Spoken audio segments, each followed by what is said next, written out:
Hi, everybody. Dr. Josh Long here with AME Podcasts. Kind of my quest to get into the minds of folks who continued making music beyond what I call institutional bands. So, the lifelong learning in music education. This podcast is sponsored by our business, Art and Music Emporium, serving artistic excellence. We actually have a few community band performing initiatives going on that are coming up pretty soon. One being on July 27th at Wildwood, New Jersey, called the Annual Community Band by the Sea. And we also have one on August 10th in Bethlehem, Pennsylvania, called the Bethlehem Steel Company Legacy Band. Both groups, we will give you music about a month in advance, do a rehearsal the Friday before, so really anybody can participate. So just saying that, if you are interested, check out our website, artmusicemporium.com, and reach out to us because we would love to have you involved. While you're watching this podcast on YouTube, if you would like to subscribe, you can hear more of our podcasts as we release them. We're also on Facebook, again, Art Music Emporium. Do like us there, as well as Joshua E. Long, which is me. I'm also on Facebook as well. We also do have a Patreon account if you are interested in participating or giving any money towards this. Again, this all goes towards lifelong learning in music education. I'm so excited for my next guest who decided to come on this podcast. I met him many years ago through research, and his name is Bill Rehrig, and I know he's wrote tons of things about history. He's also been involved with the Robert Hoe Library, which is has tons of recordings out there.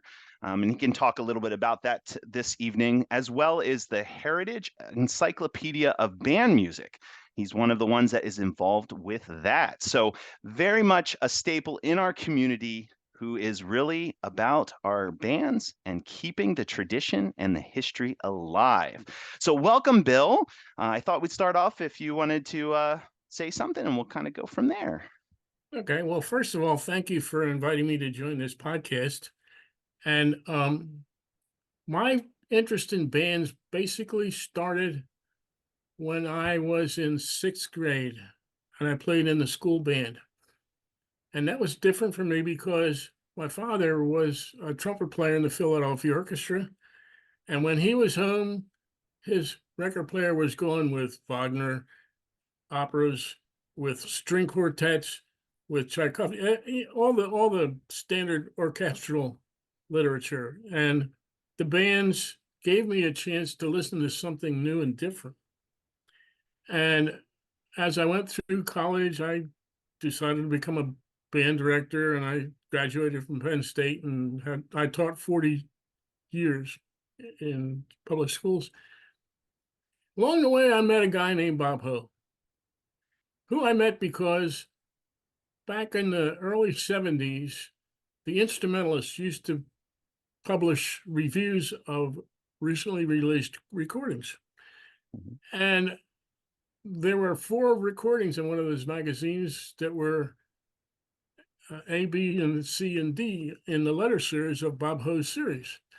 And I didn't know anything about Bob Hoe or anything like that. So I wrote instrumentalists and ordered them. They used to sell those records.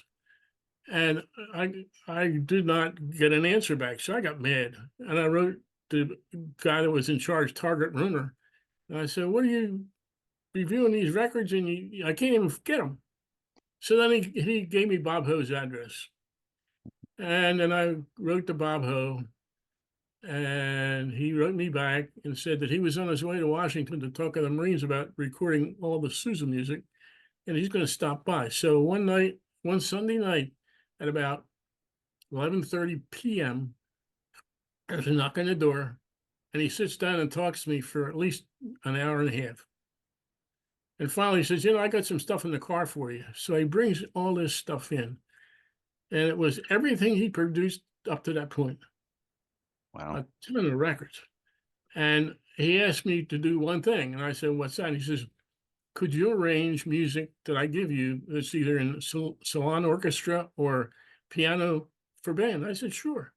So I got into doing that. And I worked with Bob Howe until he died. And recently we put most of his collection onto a website at Marist College called the Robert Hill Music Collection. There's like 10,000, more than 10,000 items of music on there, which are all the parts too, not just cornet part. And I played professionally and semi-professionally in bands, and that leads me to here I am today talking to Josh Law. Well, thanks, Bill. Well, hey, and if I may ask, and we'll kind of dissect all of that a little bit, and we'll get into some good conversations. I know we will. So I know you got involved with band, and please excuse me in saying it this way. If you can remember, what's fascinated you at such a young age to kind of get involved with band, and then you've continued all the rest of your life. I mean, I didn't even think to even mention that you were a band director and taught in the public schools, just because I know you more in the research realm, excuse me. But I'm just interested in, hearing a little bit about that, what inspired you to, pick up an instrument at that young age, and I know you're still doing it today. That's You what I'm know, getting at. the first thing that happened is that my mother and I picked up my father from a rehearsal at the Robin Hood Dell Mhm, in Philadelphia in July sometime. And I'm sitting in the back seat, and my father up in the front seat says, "Now, I want you to take a music instrument lesson for a year. Don't have to do it more than a year. So an instrument you want." Now, mhm, my mother played the violin. My father played the trumpet. And to me, a trumpet was a much more noble, less cat scaring sound than a violin would be. uh-huh. So I started, and I got into orchestras and bands in school. Oh, wow. And the reason I went the band route was simply because the music for the trumpet was much more interesting and much more involving rather than Yeah. trying to play this stupid piece where you got a lot of rest and it's in cornet and A rather than B flat. And so, and then I got further into it because one of the curiosities that I had was if I played a good march by somebody, like for instance, oh, let's say a piece by Carl King, Mhm, Vernon Bailey's favorite. mhm, And that's a good piece of music. And I'm thinking to myself, well, what else did he write?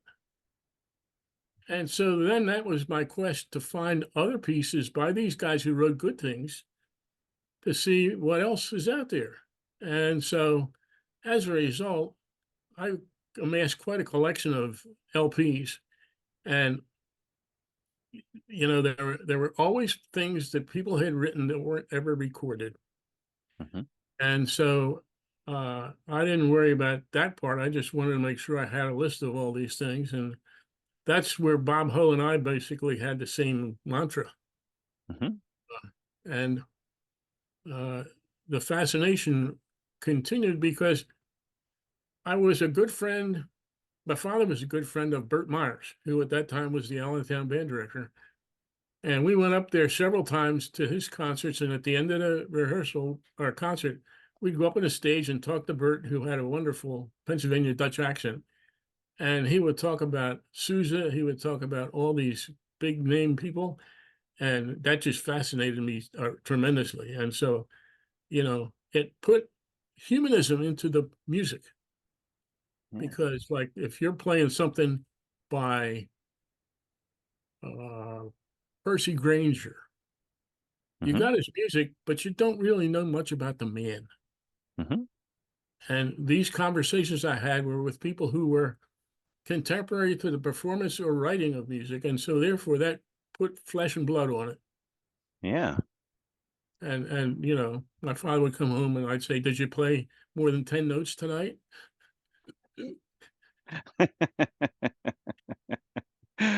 Well, what you're saying there is something of learning, about the piece itself and learning about, the person writing the piece. I think that's something, and this is my opinion. I know something that we miss in society just because we hear good music and we're like, okay, and you said a really nice thing too, about how figuring out what other tunes these folks wrote, and listening to them about that. And I think, and if I may ask, as we're digging in there, what did you could you think of a composer? What did you find? Because it seemed like it was a puzzle you were trying to put together, and I guess it's going to be a two-part question, if I don't mind asking you. What did you find? I mean, if you want to talk about Percy Granger, you can, or somebody, but something that's like, it seems that you did something with that then, understanding that humanism, and that's what I'm after, Yeah. really after, if that makes Well, sense. for the longest time, I just basically went and discovered stuff and had materials about that. Yeah. And then back in about 1979 or 80, Hmm. a guy in Florida named Larry Gallison, who was running the Calamus publishing company down there, Hmm. was publishing band music that they inherited from the community band down there went defunct. Hmm.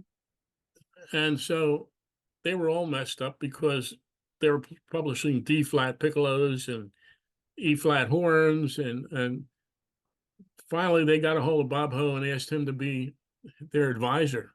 Hmm. But he didn't Hmm. have time for that. So guess what? I was the advisor to Calmus for years, telling them what they should and shouldn't publish and how they should engineer these parts in the proper key.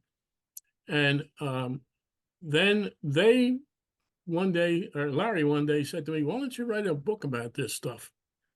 I said, "Well," he said, "but why isn't this stuff in grooves?" I Hmm. said, "Simple, because when this stuff was popular, people did not think the music was worthy of scholarship."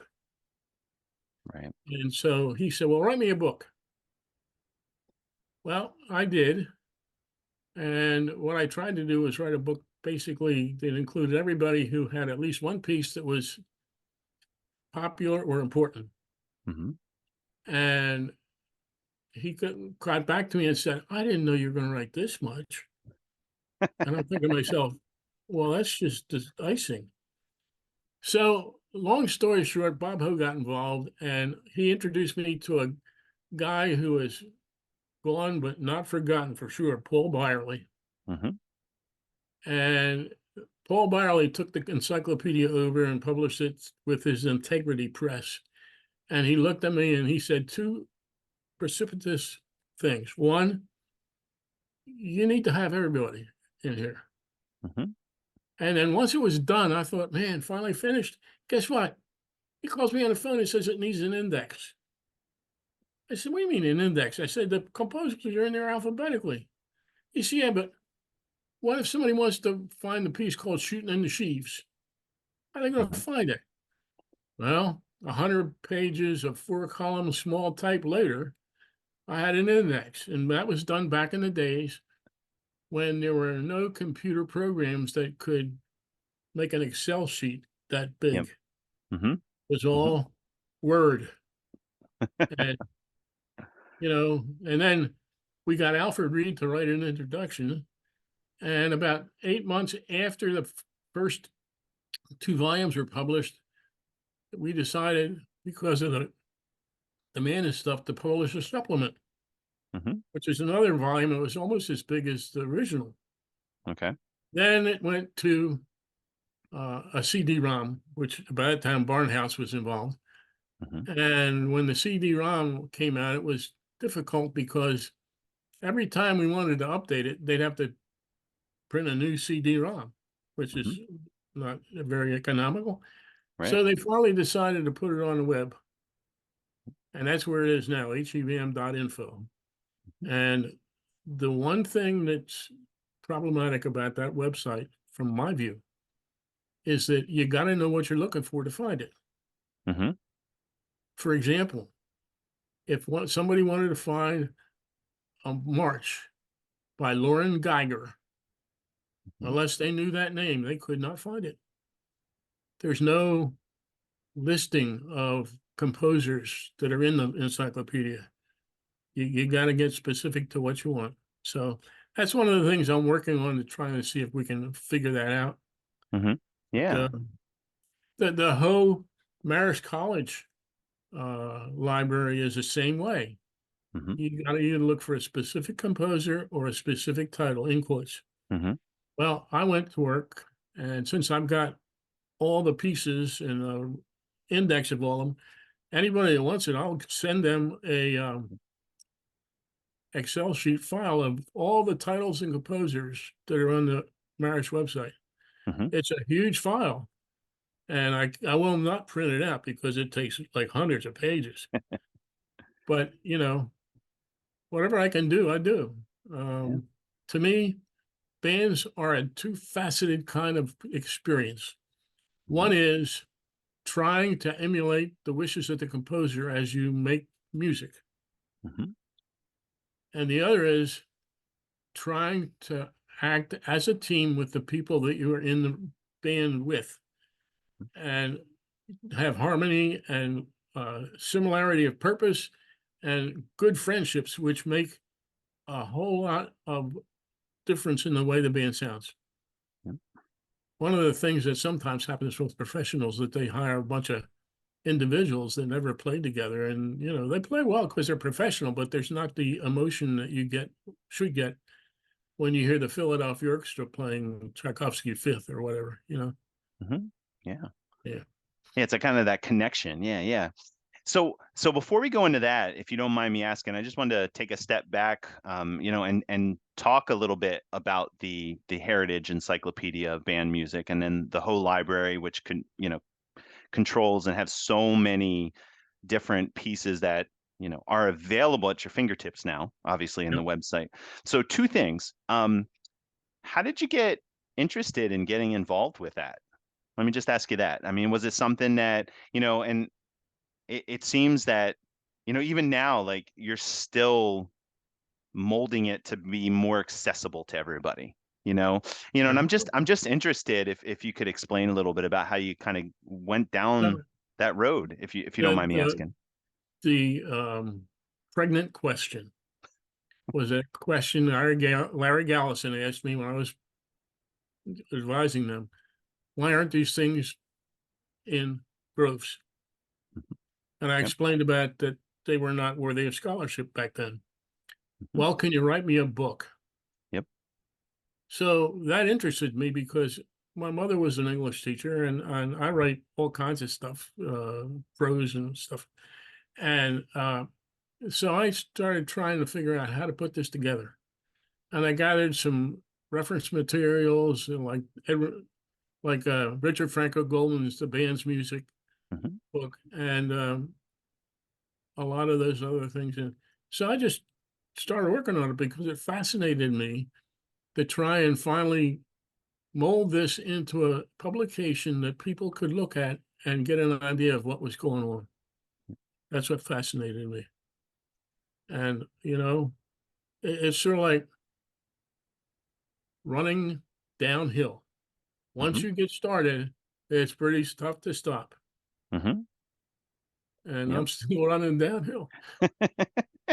That's great. I mean, and thank you, because I mean, I think the biggest thing that I've latched on with the encyclopedia and the Bob Ho, database and all the music that you have available is it's just the fact that just like that. I mean, you're learning we can put a big fancy word on it, social historical context of what was Yeah. happening, right? And Yeah. get an idea of how those pieces were created at that time and what their intentions were. Well, going back to the encyclopedia, Hmm. one of the things that was added as a feature was program notes. Hmm. And when I went through the whole library, most of the marches he had and other original band works Hmm. were the original publications, not a republication later. Those had dedications on them to somebody or something. Hmm. And so I made sure I had a copy of every one of those so that I could put them in the encyclopedia program notes. And for instance, I think Raphael wrote a march called CSQ, Okay. and I'm thinking to myself, what in the world is CSQ? Yeah, that's the same question. It's the name of a small railroad out in the Midwest. Oh, wow. See, And I wouldn't have known that. and most of the dedications back then were not to family members of the composer either. Wow. Back then, they were writing marches for civic celebrations, the anniversary of a town, the anniversary of the fire company, or sometimes even the anniversary of the band to which they wrote it. Hmm. Sort of like um, Monroe Althouse, Hmm. who wrote a lot of marches for things and people and businesses in Reading. Hmm. Like he wrote a march for the cigar company Hmm. in Reading. And, you know, that's to me, that's important to know. Yep. Because otherwise, it's just another piece of music that says march. Yep. And it's certainly more than that. Yep. Well, and just like this, and like I said, I'm not familiar, but after you make a comment of, for the one that was written for the railroad, I mean, you might be able to find things in the music as you're dissecting it as a teacher, a director should before teaching the music or even performing the music. Like, I think knowing that will provide so much. I mean, Yeah. goodness gracious. I mean, you can Well, figure out maybe some sounds they were hearing at that that, time, that particular march does not include anything that could be ascribed to the railroad. Oh, okay. But Okay. I'll tell you, a really good march that's not that difficult Hmm. is a march by a guy named S.E. Morse, and it's Okay. called Up the Street. Okay. And that march, if you look at the dynamics on it and play them, it's got a strong introduction, then a mezzo forte first strain, and then the second strain is basically drums and flutes and piccolos. And it Okay. starts very, very quiet. Hmm. And as you go to the first ending, it gets louder and louder and louder. You repeat, it's loud, and then it fades away to the second ending. And then the last strain can either be played that way again or loud all the way. Okay. So if you don't attend to the markings of forte, semi-forte, Hmm. you're just going to play a bunch of notes that sound good but don't really have any meaning. Right. Right. Which back in the day, people were complaining that people didn't really ever practice marches. They just Hmm. played them a couple times and here we go. Hmm. And see, there's a famous uh, note about Sousa where the marches he wrote, Hmm. when he played them differently, dynamically than the music said on the paper. Okay. And the guy that had the clue to all that was his bass drummer, Gus Helmica, Hmm. who back in the 50s, they published a band book of Sousa marches edited by him with those dynamic changes and stuff like that. Hmm. And, you know, see, that's another thing. You think about the band director. Uh-huh. You Hmm. don't care whether he's directing the Marine Band, the Allentown Band, or the Marist College Symphony Winds. The band director has to be a musician who knows how to make music out of those notes. And marches have become very pedestrian. Hmm. Oh, well, I got in this concert. Let's just throw a march in there. And yet it's a piece of music. It's not just a sound experience. Hmm. It has a message within those notes and dynamics. Hmm. And so, one of the things that consistently bothers me is when I hear some bands, and not going to name them, Hmm. who basically play music at one level.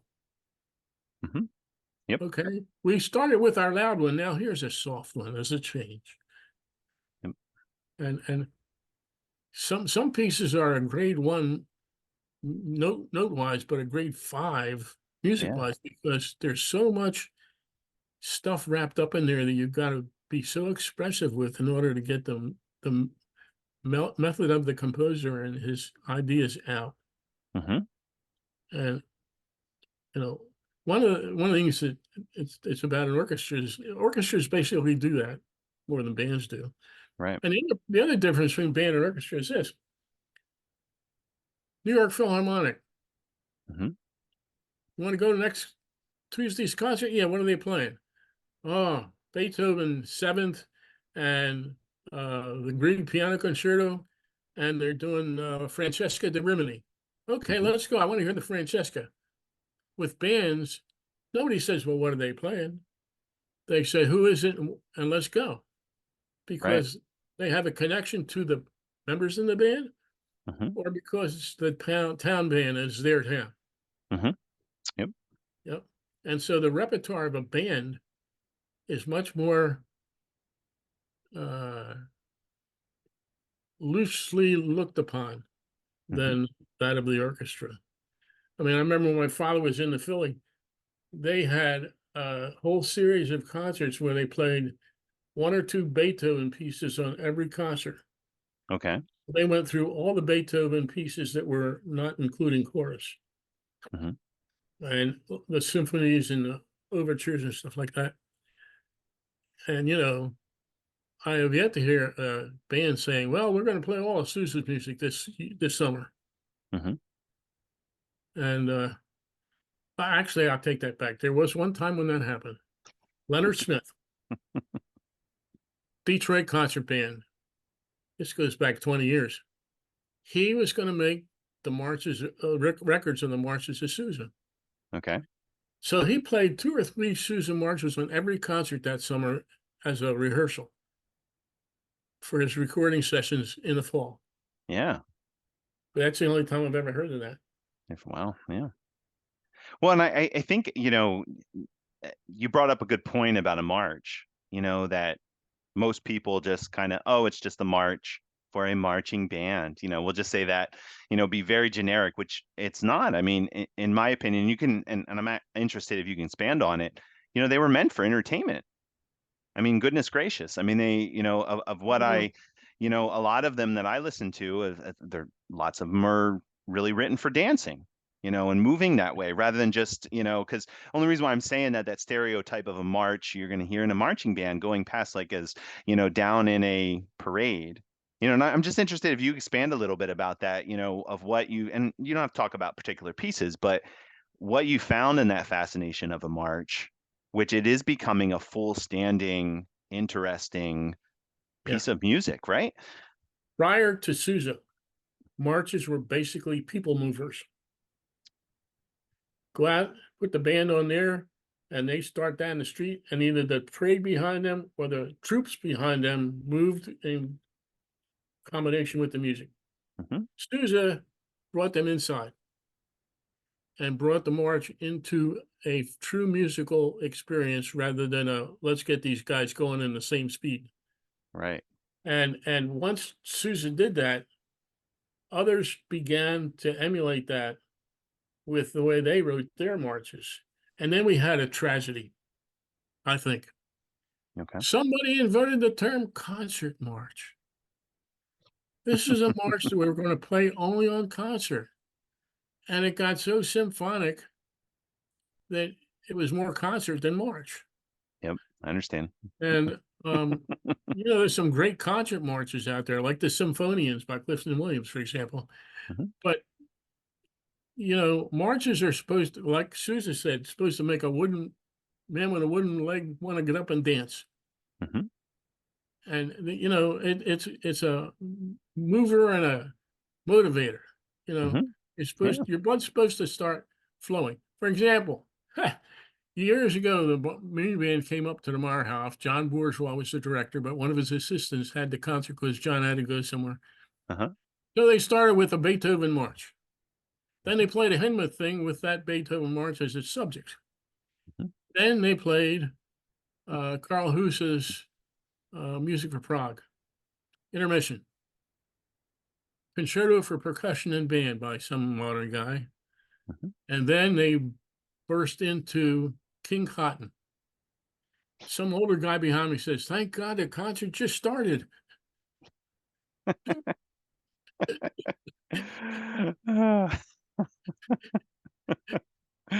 I know. I understand that. I know because just like you said. I mean, obviously, they were the entertainment part of that, right? And it's something to say that because I think the marches itself has that connection to connect the audience to the musicians up on stage or Right. marching by, whatever, you know, the Yeah. band that is performing, Yeah.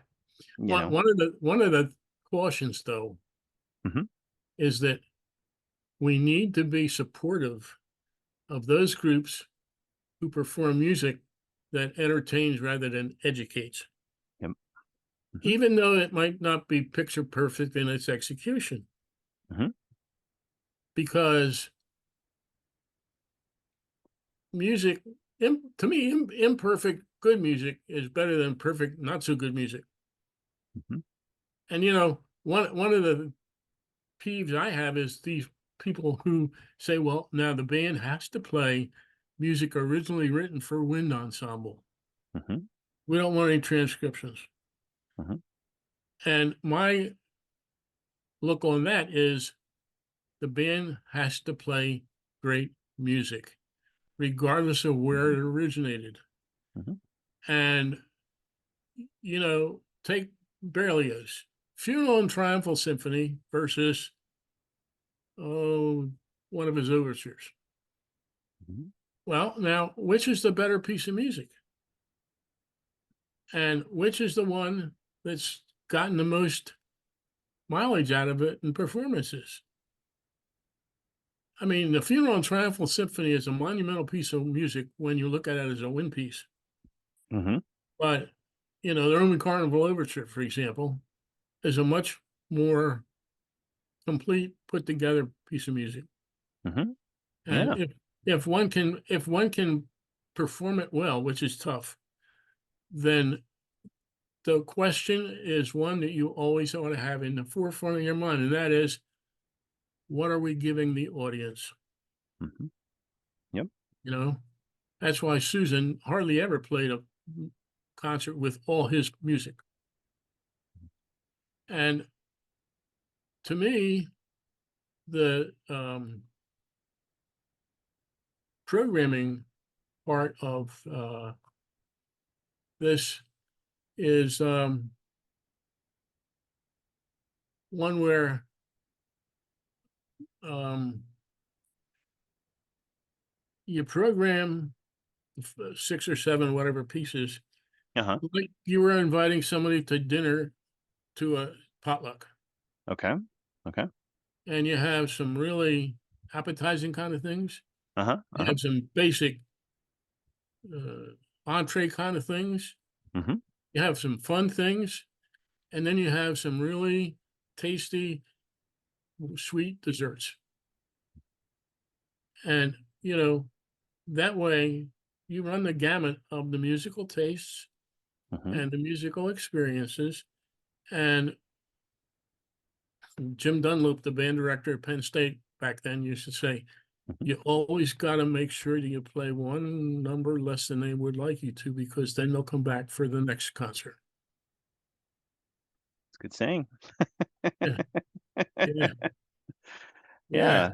Yeah, it's very interesting. And thanks for explaining that. I mean, with the kind of that philosophy, because, I grapple with that as myself as being a conductor and a teacher of, you know, how, and to me, what you're describing is a variety, right? You're providing a variety. And I think getting back to your encyclopedia, having context and then also telling a story. And I know I will say this with my wife. She says it all the time. One of her pet peeves is when if I'm in a concert, and I usually talk during my concerts, but if she doesn't know anything about the pieces, she's like, okay, that it sounded nice, and but when she has more of that context, I just feel that it does something for her where she gets more entertained because she's like, yeah, I can see what this piece is made about, and that's what it does. I mean, and especially having that encyclopedia available. I just wanted to say that. I just wanted to point that out. I know we kind of went a little Thank you. farther away with that. Um, Back in the 60s, Uh-huh.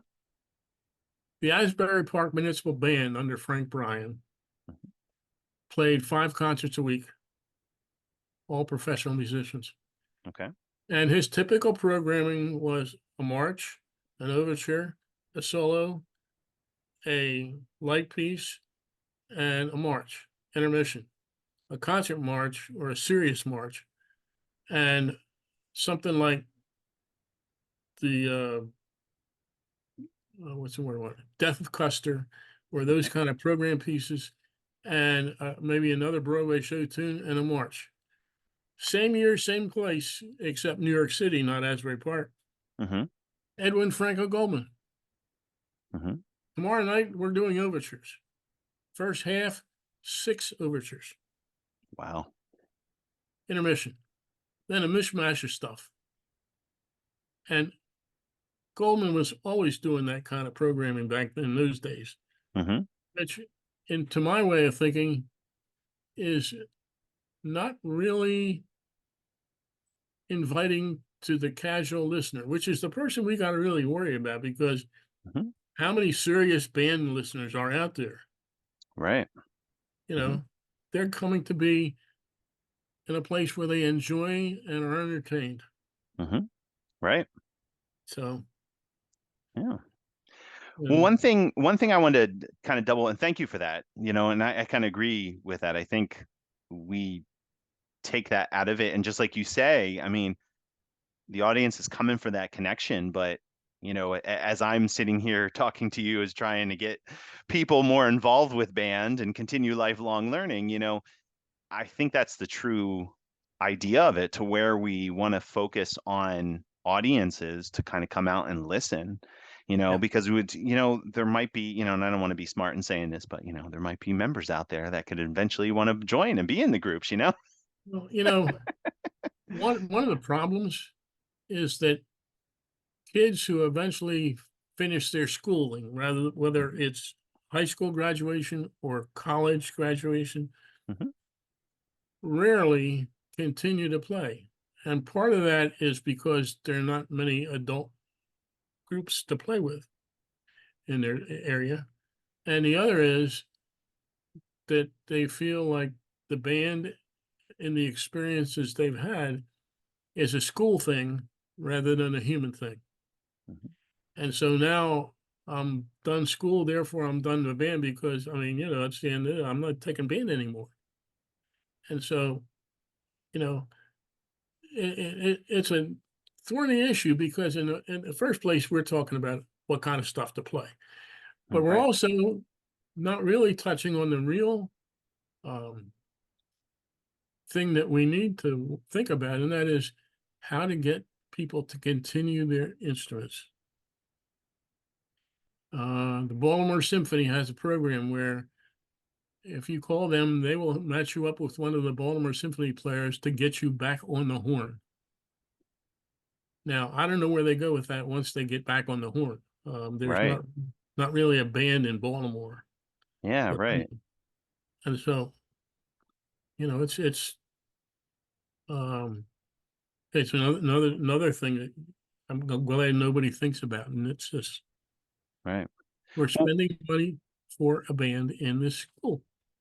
mhm. Yet when they graduate, they don't play band anymore. So what good is spending the money unless we have it for a football team? Mhm. Yeah. Yeah. Well, that's and I think the side of that, of what you're saying, is right, because it's like you're stuck in that school bubble where, say you were in some sports in the schools, and then Hmm. you don't do it anymore afterwards. Like, I mean, I will say I was in track, and I don't really do much more with track. I used to throw discus, for example. But now, I mean, I got into running. So, I mean, I guess I do something a little bit different, but I agree with that. And it's like, for that just frustrates me mostly, because, like, for example, I'll just share this, and I know I shared it on a couple podcasts, but just for context here, like, I have friends who are an all-state band who do not play their instrument at all anymore, and Right. it's just frustrating because they were really decent at their instrument. Well, I'll tell you what I think is the difference, and I'm lucky in that I, as soon as I was able to know how to get up off the floor once I fell down, Hmm. was always around professional musicians who Hmm. had a very real dedication and could do wonderful things with their instruments with ease. Right. And so that gave me a goal to shoot for. Hmm. And, I never ever tried to be as good as my father on the trumpet, but yet I had to dedication and knowledge. I mean, he said for a year. Well, I just kept going. And the trumpet teacher I started with was a guy named Sigmund Herring, Hmm. who wrote a whole bunch of trumpet books. And I played a lot of those out of manuscript. And his lessons were something. I mean, I'm in his basement for an hour Uh-huh. playing the exercises and working on new stuff. At the end of that hour, I would go upstairs on a Saturday afternoon, and his wife was a social butterfly. No matter what Saturday it was, there were at least 5 or 6 people visiting. Uh-huh. And Sigmund sits down at the piano, and I get my solo out. I got to play my solo for them Oh, every wow. Saturday. Yeah, every Saturday. And so, you know, that the answer is to do more things than you do in the classroom. Hmm. I mean, small ensembles in schools really don't exist. Hmm. And, you know, a good student of mine named Tom Kowalski used to be the concertmaster of the Army Field Band, Okay. and he still plays a lot after retirement. Well, but when he was in my band, 4 other kids and him had a dance band Hmm. um, called Metropolish because they were all Polish, Hmm. Hmm. and so they did all that stuff on their own, and it worked for him. Wow. Yeah. So Yeah, yeah, I know. I kind of grapple with that too. It's, try to figure out how to get people involved because, and I know, like you said, you brought up a very valid point, and this is how I got into my research. There might not be a community band, for example, available, or might not be any experience. And, I think I go back to my own town in Bangor, Pennsylvania, that had, and I'm just talking about one town that had 7 different groups going on between the church bands, the community bands, the drum corps, and those groups, and I'm not calling a drum corps a band because I know everyone will, get upset about that. But, those groups, there are still a few that are left in the area, but it's not like it was back in the heyday. You know what I mean? Where there was just so many people connected to music. And that's been my passion, of asking these questions because, was it the professional musicians? Was it, like you brought up an outside community thing where you played for people that were in this, social group from, from your teacher. Your teacher would have you go up and play for them. And that gave you so much great experience. And, you know, that doesn't happen today as now much, I feel. we are fighting a culture Mhm. which does not value outdoor activity unless you're doing something sports wise, Mhm.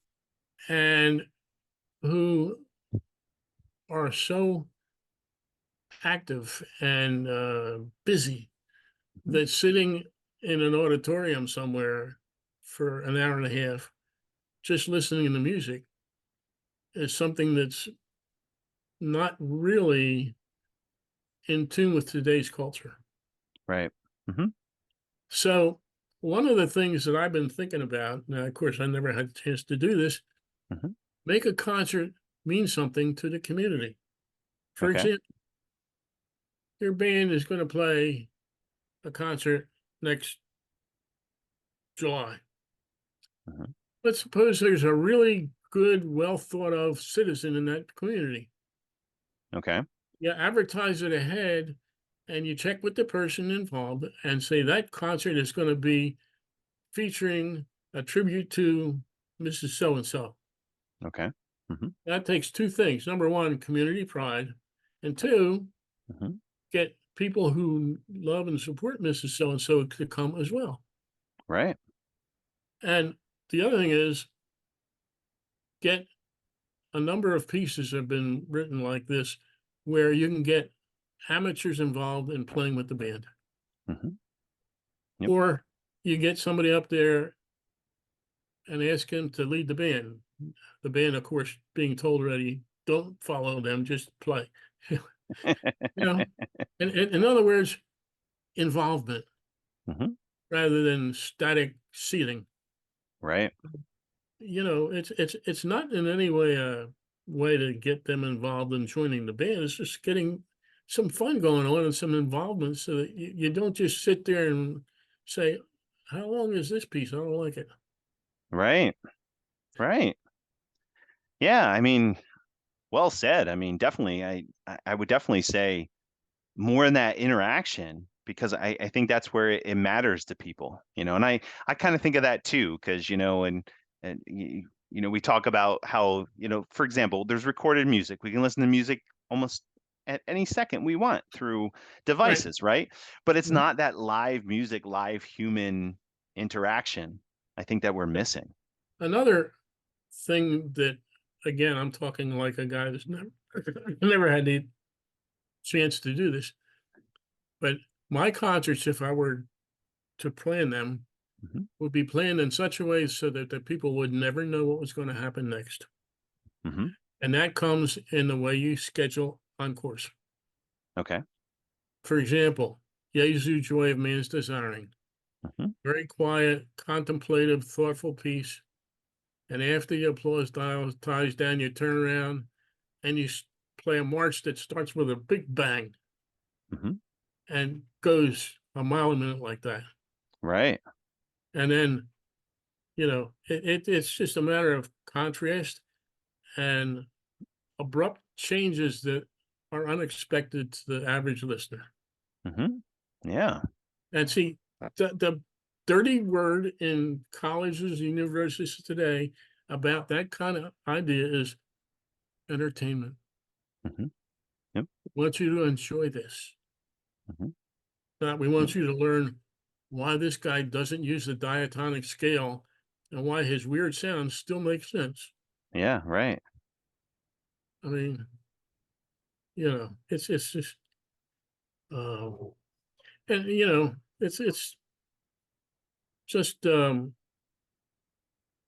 multifaceted knot we have to untangle. Yeah. Right. Yeah. No, And I get what you're saying. the problem is you can't do it alone. Yep. Hmm. Now, the ideal place to start that is in a community band. Hmm. And the community bands a lot of times don't have any association with the high schools in their area, Hmm.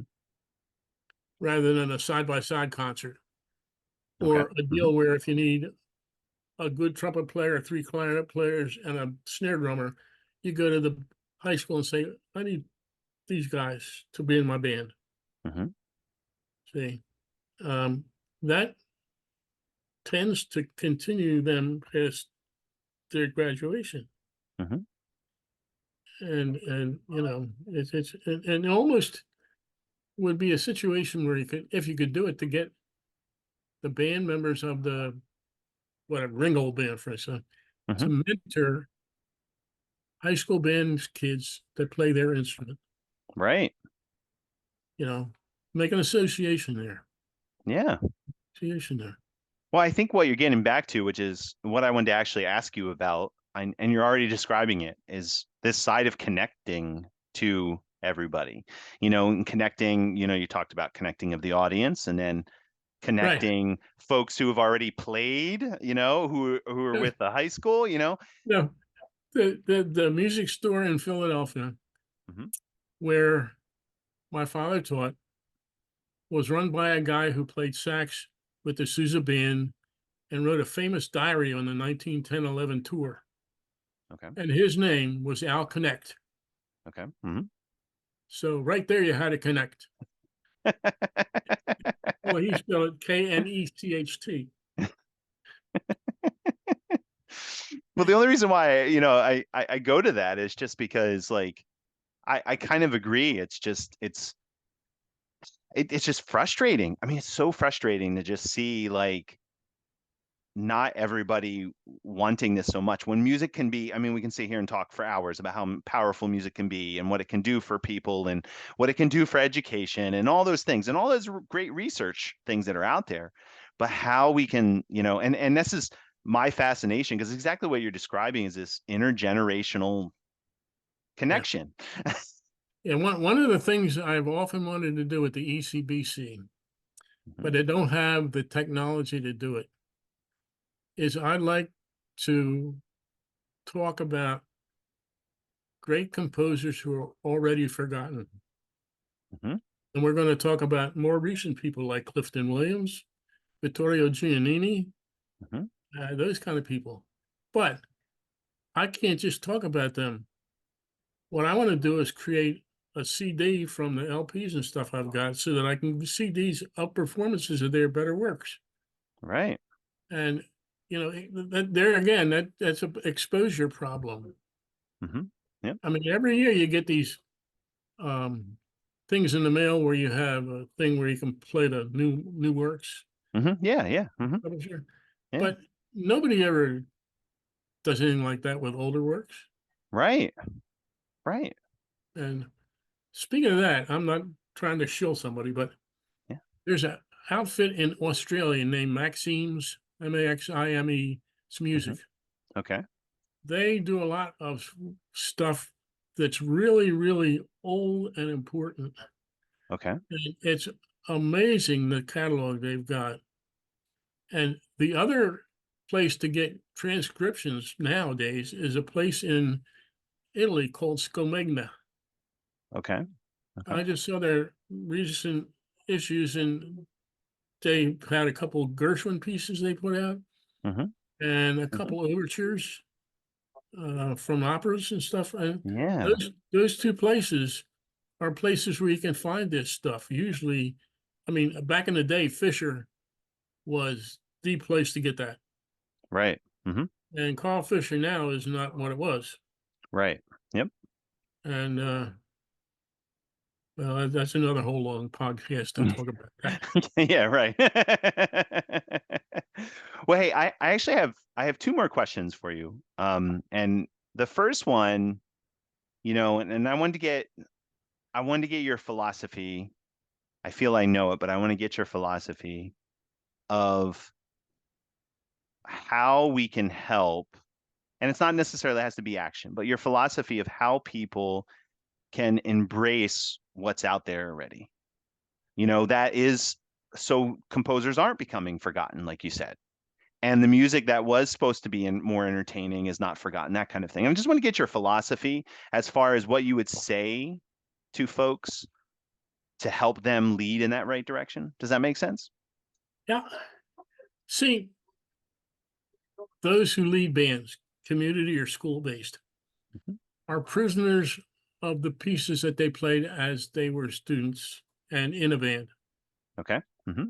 And what happens is that's the pieces they know. To that, they add new publications that they hear about through a publisher. Now, if something's older, like the Prelude and Fugue by Giannini, for instance, Okay. nobody knows that anymore because nobody's ever brought it out in public. And so the one thing that needs to happen is something that's very difficult because most band directors will tell you that they're too busy to do this, is to explore, find out what's out there that you don't know about. Or yet you played this piece by Claire Grunman, Hmm. American Folk Rhapsody #2. All right, well, what else did he write? That's a nice piece. I guess he wrote some more good stuff, you know? And Hmm. some of that stuff's on YouTube and some isn't. Yep. And just find stuff that interests you. And then finding the music is not as hard as it sounds Hmm. because local community bands and high school, college bands have a lot of that stuff in their library. You got the Ho library, which has not got much of that in it, but a lot of older stuff. Right. And then you've got other community bands throughout the country that you could write and ask them, hey, have you got this? Hmm. And it's a matter of having the energy and dedication Hmm. to ferret out this stuff so that you can have it to play as well. Hmm. I tried my dealer and they don't have anything by Grunman in their catalog, so I guess I can't play Grunman. Hmm. You gotta, it's like a detective. would go Yeah. out and search down for this missing person or missing music. Yeah. Yeah, so I know it's all the dedication, what you want to do and how you want to do it. What is important to you? Well, thank you Playing, for that. Yeah, thank you. And you know, I want to say that, you know, and I know you don't give yourself a lot of credit, but I know like you've dedicated a lot of your time and energy in doing that through, you know, these encyclopedias and through the Bob Ho database. So it's all available, you know, and it's like you said, you're even working on it now to make it more accessible. So, you know, I just wanted to add that little tidbit yeah, because I feel like that's where you can start your journey, you know, your detective journey. yeah, yeah. Um, Another idiosyncrasy of the American conductor. Hmm. Rarely do they want to play something published by a foreign publisher. Hmm. You know, Hmm. I mean, unless the composer's got a huge name like Johann de May, Right. Hmm. who's got his own Amstel publishing company, but a lot of that is distributed through Hal Leonard. Right. Yep. So it is an American. Hmm. Philip Spark Yep. is another one. He's got Anglo Publishing Hmm. in Britain. Some of his stuff is published through an American or distributed through an American publisher. Hmm. So, you know, whoever heard of somebody writing to Rundle, the German publisher, saying, "What do you got that's good?" Right. You know, German music is not written in a different language. Right. The title might be, but you can Yeah. Google that. So, When I love that educational side of it too, where you know you're reaching outside your comfort zone. So uh, so anyway, as we're kind of you know, kind of ending this whole discussion that we've been talking, which has been great, and I really appreciate it. This is something I've been asking almost every one of my people that have come into this podcast, and I want you to think more of, you know, we talked about this a little bit already, but thinking more of in an educator standpoint, what would you tell somebody who is, you know, either on the verge to pick up their instrument again? You know, and I'm talking in the adult world, in the adult life, or never picked up an instrument before and is just so interested in, you know, for example, could come and see a community band in the local park, for example, and, you know, is just inspired. What would you mhm. say to them as being on that standpoint of how to get involved? Well, somebody like either of those would come to me and express an interest, my immediate simple answer would be, "That's great. How can I help?" Yeah, and Now, I yeah, and that's great. Yeah, because you know, and I think having that courage right there of how can I help? Because like someone like you, and I know you've been in the educated world, and you have resources at your fingertips, and a lot of band directors do, or at least could point you in the right yeah, direction. yeah. You know, because that's my concern. As I keep telling you, it's like I'm at this point where I just want to continue to see people continue making music. You know, because I want them to see to be out there. You know, because that's what I think we're missing in our community. But Well, let's that's face my it, soapbox. the habit, I don't know if it's a habit, but the act of making music, Hmm. whether it be by yourself or with a band that's playing a piece of music in a concert, Hmm. is a very rewarding, ennobling, and important thing which sets you apart from the average person who doesn't do anything like that. Right. Music, I mean, I'll tell you what, I don't mean to be overly jealous about this, but when I was playing with the Virginia Grand Military Band, Hmm. which is all retired service band men down in DC, Hmm. there are times when we played at a concert. Okay. I just felt like with the sounds that were coming out and the way we were playing, that was more the most spiritual experience I ever had because the people were all together. They were all dedicated to the same goal, and their performance knitted together to make a fine tapestry of sound, which is what the composer wanted for it. Hmm. And Very well said. Again, you're going back to that connectionness, and oh my goodness, yeah. I mean, it's just, oh yeah, well said. So thank you for that.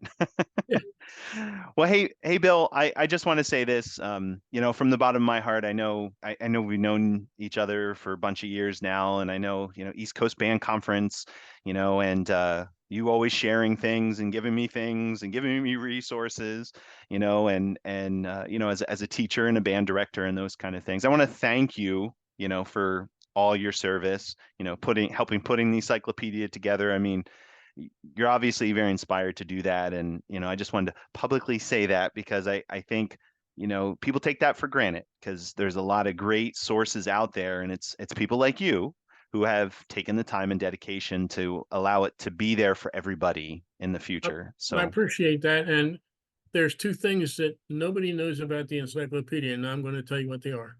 go Number for it. one, all this information is worked on and developed into the encyclopedia by our roaring staff of one.